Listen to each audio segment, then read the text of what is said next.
I have some current events that I want to talk about. They're actually not so current anymore. It's just hard to take it all in. First off, I did get a lot of input from YouTube concerning monetizing as I reached a certain threshold. And I was goofing around. I may have monetized myself, which I don't have a problem with, but I haven't meant to do it yet, and I'm kind of confused. So I will, if you see some of that, know that it could change, and I'm not, totally on top of that. It could help. I don't know even how much it would be, if anything, so I don't even know if it's worth it. But I certainly don't have a problem with getting paid by YouTube to have some advertisers on here. So as long as they're decent, I don't know. So bear with me as I figure this out, if that happens. Okay, now, this has been... Okay, so a few days ago, the Houthis in Yemen. So you have the Arabian Peninsula. The bulk of that is Saudi Arabia. Right underneath, or the bottom of Saudi Arabia, if you're looking at a map, you have Yemen and Oman. Yemen is where the Houthis are. Okay, so there was an interesting, it was torturous, but if you watched the Biden press conference yesterday, there was one question asked about this, and it was concerning the attack of the Houthis on the UAE, United Arab Emirates, I think is how you say it. The UAE, small little collection country. This is where Dubai and Abu Dhabi, the capital, is. And it's right there in the critical portion of the Persian Gulf. So in Yemen, the Houthis, who in the press conference yesterday, there was a question to President Biden: why did you take that status of terrorists and that title of terrorists for the Houthis? Why did you take it away? And then now are you considering it in that they attacked the UAE? And it was a vicious attack. Missiles destroying things related to oil production and whatnot in Abu Dhabi. And President Biden just kind of went, well, I'll look into that kind of thing. It was like, clueless. And when you take that title or that status away of terrorists, that they're just almost like a legit political organization, it changes everything.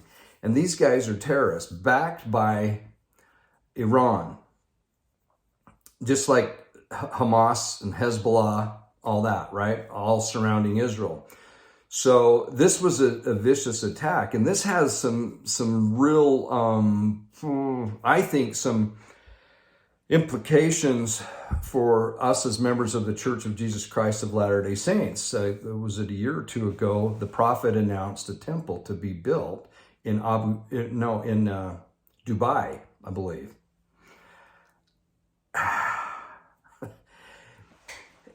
Incidentally, on that point, have you noticed that there are more and more temples announced that seem to be in the distant future? So they're not announced in the sense of, hey, we've got the plans and we're ready to rock and roll and get this temple built, but more, this is where we would like to build a temple, and where a temple will be built someday. It seems different to me. I'd love your input on that. And this one in Dubai seems to be along those lines. And the thought came to me, perhaps some of these temples being announced are going to be temples that will be built during the millennial reign of Christ, and maybe not right now. So I don't know. It's just a thought, but it seems like that. It seemed like in the past when a temple was announced, it was, we're shovel ready to get going on this. So anyway, that's just kind of a side note. But this attack by the Houthis in Yemen on the UAE and their capital city, causing millions and millions of dollars worth of damage and lives lost. And a lot of those lives aren't Arabs. They are people that have come from all over to work. There are people from India, Pakistan, all these places, they come there to work. And a lot of those are the ones that were killed in this attack. Total terrorist attack. Well, here's the thing.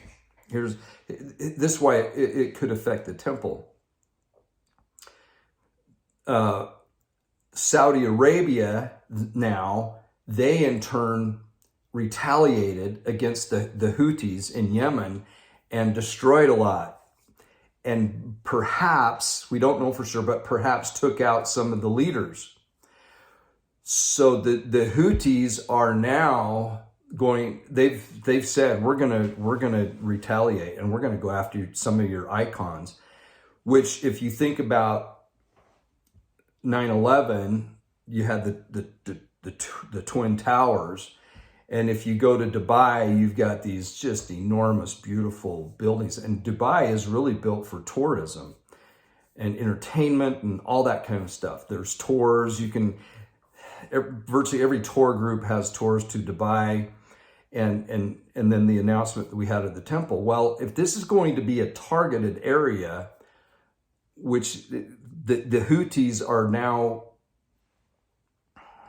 hinting towards that in retaliation, they're going to attack those kind of sites. That could really be a game changer in that area. And things could melt down really, really fast. And of course, this is all being backed by Iran, and which is, it's crazy. So I thought I'd bring that up on the front of Omicron and the coronavirus. England, what's his name? Boris Johnson, I think. England has done away with vaccine passports, mask mandates, the restrictions of your job, to stay at home, and they've lifted it. And there's some things still in place that will take a few weeks that are already there, but they're going to let those expire, and they're opening up. Fascinating. And just today, the CDC, the CDC stated that natural immunity for the Delta variant is more effective than the vaccine. Surprise. Now, it's interesting that they just specifically said the Delta variant, because now we're dealing with Omicron. And I feel very comfortable, for me, this is just my personal opinion, that the natural immunity is more effective for the coronavirus, period. Whatever variant, but that's just me. But we do have the CDC now saying, because they're so far behind in tracking things, now it's, that. And have we heard from any government agency about any natural immunity being accepted for employment or travel or anything like that? No. but follow the science, CDC, they're saying now, yeah, that's more effective, which is what people in our realm have been saying all along.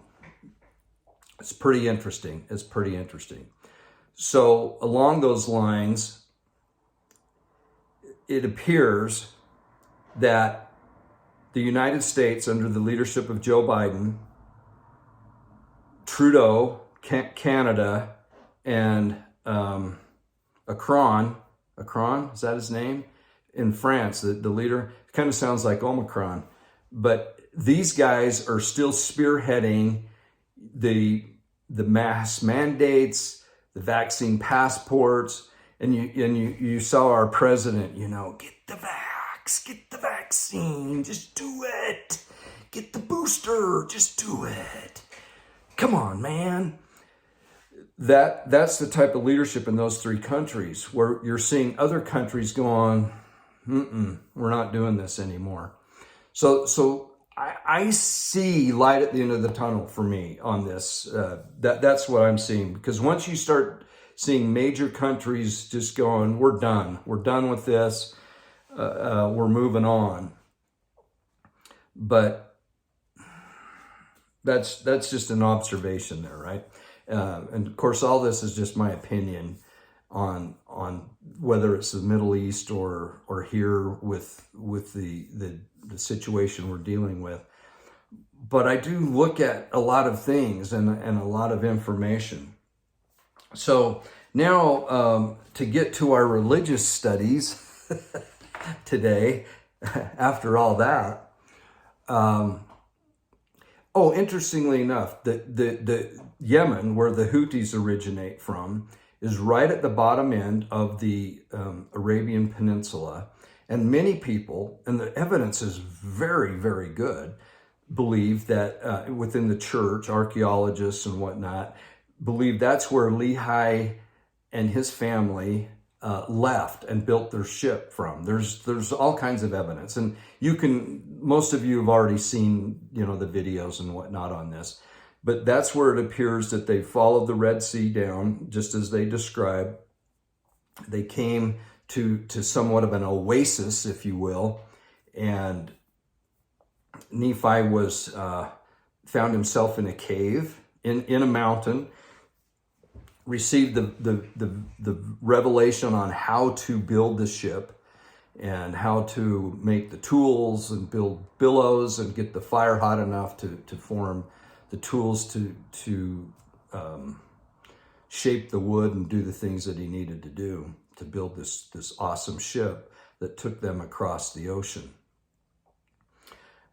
So Yemen is kind of cool to think about as far as Book of Mormon, us, and now we have this terrorist organization that's in there.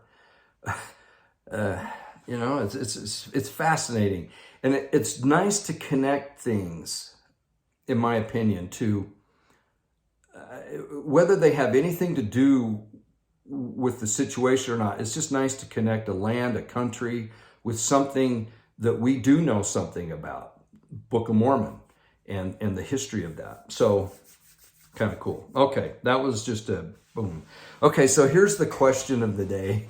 The question of the day is our testimony of Jesus a false positive? Is our testimony of Jesus a false positive? Okay, serious question. So we have a lot of false positive tests with the current situation in the world, and particularly in the United States of America, under the leadership of Joe Biden. There's all these concerns and panic and fear concerning this virus. And the testing has been a big issue of whether you're positive or not. Now, there's a lot of reasons that you need to be tested.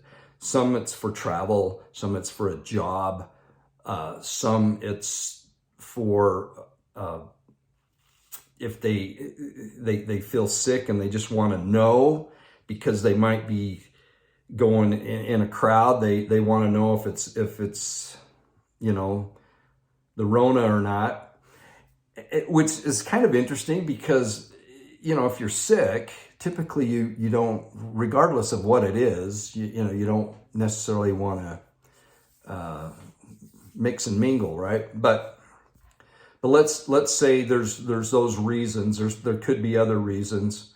You want to go visit somebody and make sure that's in a hospital, or that's maybe their health is compromised. You're going to go visit them in their own home, but you want to make sure that you're free of that virus. And I totally get all that. But in any event, it's created this massive problem with so many people wanting to get tested at the same time, for whatever reason that is. I think most of it, this is just me thinking, most of it's generated by fear. Most of it. Obviously there's some travel and work and those things, but when you get that many people, they said that just in Utah, they were doing 50,000 tests a day. And this doesn't include the home test. Now I took two, I think it was two. Yeah, I think I took 2 home tests while I had the Rona, and one tested positive and one tested negative. And it was over a period of time. And the one negative was the latest one. And so I suspect it was accurate, because when I took it the first time, I felt really crappy. When I took it the second time, I was starting to feel somewhat okay. And they were the home tests. Got them at, my son gave me one, but they purchased them at Sam's. And then I think we ordered the other ones. I can't remember. They were kind of hard to get, but we got them. And now I think they're really hard to get, the home tests. But the home tests really I don't think they provide, or it could be like you want to go to a Jazz game, and if you don't have a jab certificate or proof of vaccination, whatever you want to call it, then you have to show a negative test. And I think it's within 48 hours. So that's another reason you'd want to go get tested. It's just mind-boggling to me. But anyway, quite often we get false positives with these tests. Quite often we do. It's documented. You can look at all kinds of different reports of false positives that happen with these tests. So it made me think, our testimony of Jesus, is it a false positive? Is it, if we were to be tested about our testimony of Jesus, would we have symptoms of that testimony, but in actuality, it's not positive? It's just an interesting question. So then what I did is I went, well, what is a testimony of Jesus? What's a testimony of Jesus? And there's a really good verse in Revelation 19 and in 22, both similar situations. So John is in the presence of an angel and is being shown and taught and told many things. And in Revelation 19, verse 10, this is what John says about his reaction to this angel. John says, "And I fell at his feet to worship him. And he said unto me," the angel, "See thou do it not. I am thy fellow servant, and of thy brethren that have the testimony of Jesus. Worship God, for the testimony of Jesus is the spirit of prophecy." So the testimony of Jesus, we don't want to have a false positive. We want to, this is a true test. We want to have the testimony of Jesus, which then is a definition of a testimony of Jesus is the spirit of prophecy. Now, what does that mean? Before we kind of explore that, let's go now. So he's had this encounter in chapter 19. If you go to chapter 22, which I believe is the last chapter in the book of Revelation, he has a similar experience.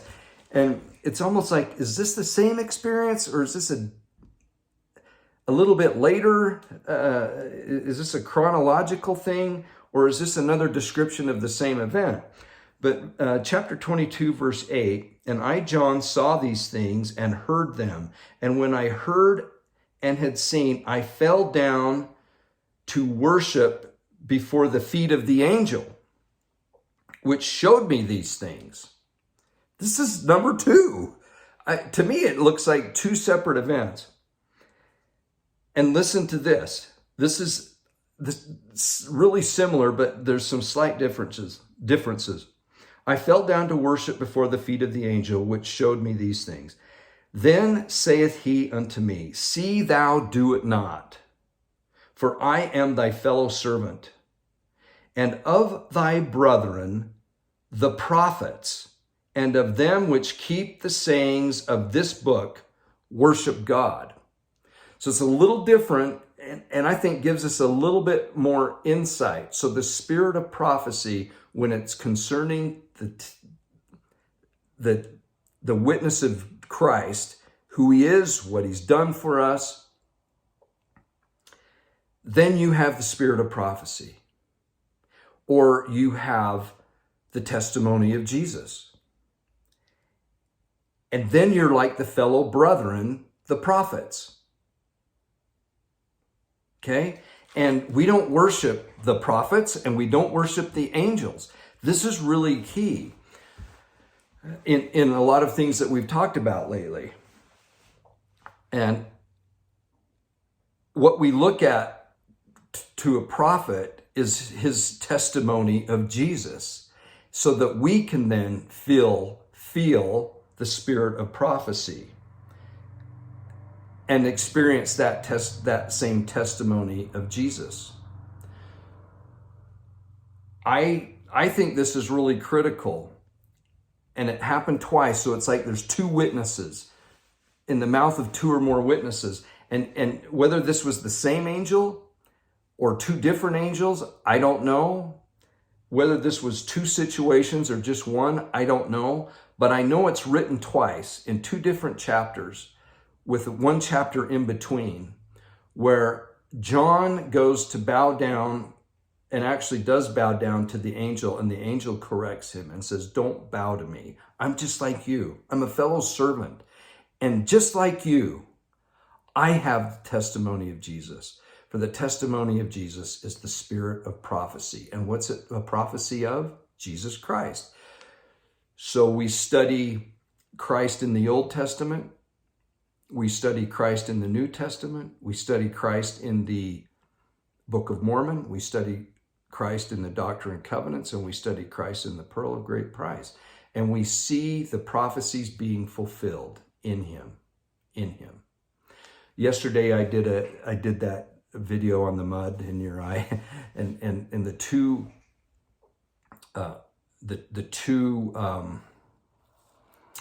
stories, one in the Old Testament with Enoch, Book of Moses, so Pearl of Great Price, but Old Testament time, where Enoch is told to put the mud on his eyes and then go wash them, and so he can see.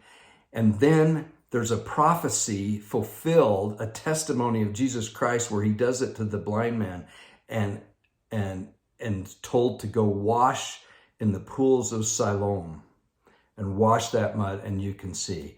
And he testifies. He has the spirit of prophecy, and he has the testimony of Jesus, this blind man who now is not blind. And he said, I can't really tell you how it happened. All I know is I did what he said, and now I can see.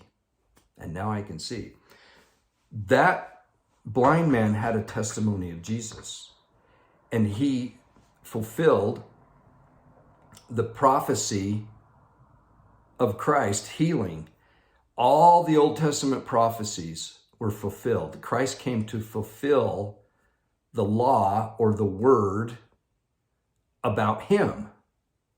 All the things that were prophesied about him. That's the spirit of prophecy. So there was one other thing I kind of wanted to wrap up with the tree of life as well on this. And this is in 1 John, if I can find that real quick.